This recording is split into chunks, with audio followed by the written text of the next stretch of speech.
The GM-4 long-range medium bomber was built by Mitsubishi and had the code name Betty given to it by Allied forces.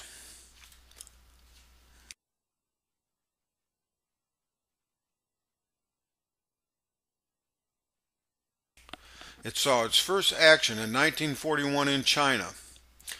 Mitsubishi originally had designed it as a four-engine aircraft, but the Imperial Navy wanted it to be two engines for long range.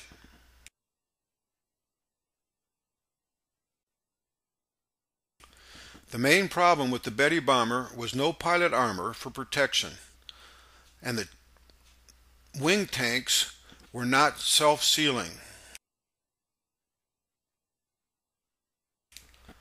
When the Emily came under attack and was hit in the wings, they would catch fire.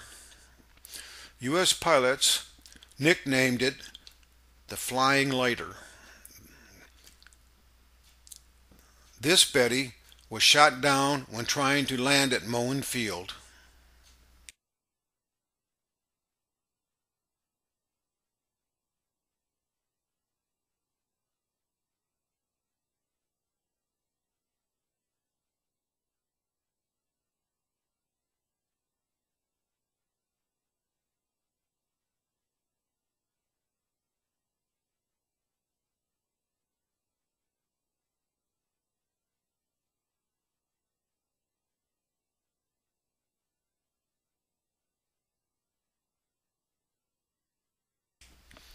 The Kawanishi H-8K-1 flying boat was codenamed Emily, was a long-range patrol aircraft.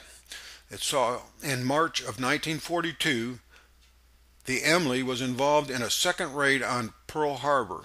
Two Emilys made an attempt to bomb Pearl Harbor. Due to bad weather, they did little damage. This Emily was ambushed by U.S. fighters as it was returning to Truk from meetings in Palau. It was carrying top-level Japanese naval officers, including the commanding officer of the 4th Fleet and his chief of staff. Despite being pounded by the U.S. fighters, it managed to make it back to Truk. On landing in Truk, the pilot could no longer control the Emily, and it crashed and sank in the Lagoon. Both the admiral and his chief of staff survived.